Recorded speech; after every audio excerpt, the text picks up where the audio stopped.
selamlama, bilgilendirme yapmak üzere Ali Aygün Beyefendi konuşacaklar. Ardından Adana Sivil İnisiyatif Meclisi adına Başkan Sayın Mehmet Coşkun Bey konuşmalarını yapacak. Akabinde dua ile programımızı Bismillahirrahmanirrahim. Festaqim kema umirte ve la tatgav innehu bima ta'malun basir. Evet, küresel Sumut Filosu'na uluslararası sularda seyir halindeyken katil İsrail tarafından yapılan saldırı sadece bir yardım konvoyuna yapılan saldırı değil, dil, din, ırk ayrımı gözetmeksizin bir araya gelen insanlık ittifakına ve evrensel insani değerlere yapılan bir saldırıdır. Bugün burada sadece Filistinli kardeşlerimizin değil, tüm insanlığın ortak vicdanının ağır bir saldırıya uğradığını haykırmak için toplandık. İnsanlık vicdanının sesi olmak, abluk altındaki Gazze halkına nefes aldırmak ve temel insani yardımları ulaştırmak amacıyla yola çıkan küresel Sumut Filosu uluslararası sularda seyir halindeyken bir daha katil İsrail güçlerinin hukuksuz ve vahşi saldırısına uğramıştır. Gazze'de devam eden soykırımı durdurmak, açlık ve hastalıkla boğuşan sivil halka nefes aldırmak amacıyla tamamen insani sahiplerle yola çıkan küresel Sumut Filosu uluslararası sularda İsrail güçlerinin barbarca saldırısına maruz kalmıştır.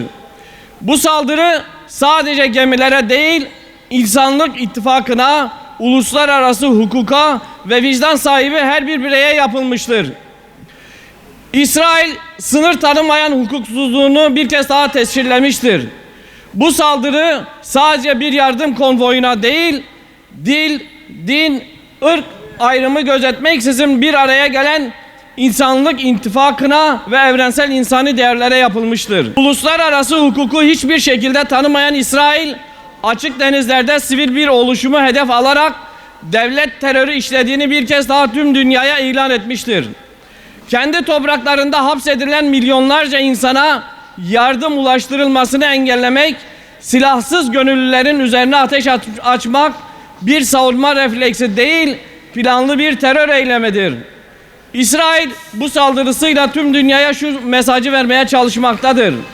Benim zulmüne engel olmak isteyen kim olursa olsun, nerede olursa olsun hedefimdir. Bizler Adana halkı olarak ilan ediyoruz. Diyoruz ki 1. Hukuk katledilmiştir. Uluslararası sularda sivil bir filoya yapılan müdahale açık bir korsanlıktır. Birleşmiş Milletler ve tüm uluslararası mekanizmalar bu haydutluğa karşı derhal somut yaptırımlar uygulamalıdır. 2. Hedef tüm insanlıktır.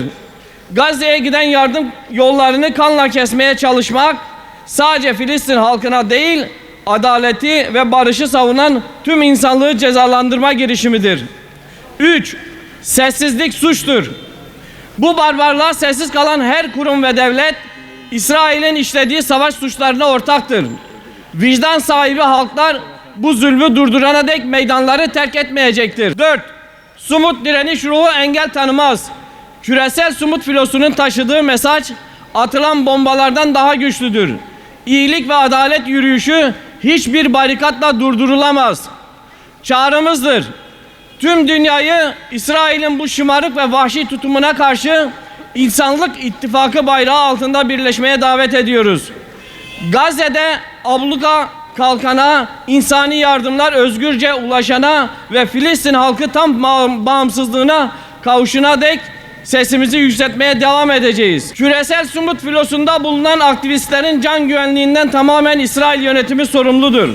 Başta Birleşmiş Milletler olmak üzere tüm uluslararası mekanizmaları bu haydutça saldırıya karşı acilen somut adımlar atmaya ve İsrail'in cezasız kalan suçlarına son vermeye davet ediyoruz. Adana'dan Küresel Sumut Filosu'ndaki cesur yüreklere selam gönderiyoruz. Yalnız değilsiniz, Adana halkı sizinle, insanlık sizinle. Kahrolsun Siyonist barbarlık, yaşasın özgür Filistin, yaşasın insanlık dayanışması. Gazze'ye direnişe bir selam.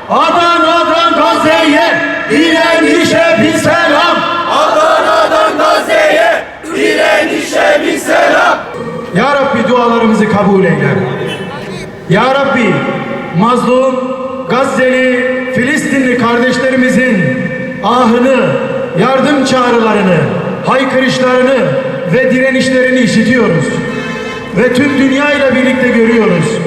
Şu mabetlerimizde kıldığımız namazların hürmetine, okunan ezanların hürmetine, Hazreti Muhammed Mustafa'nın ümmeti olduğumuzun hürmetine bu zulmeti, vahşeti durdur ya Rabbi.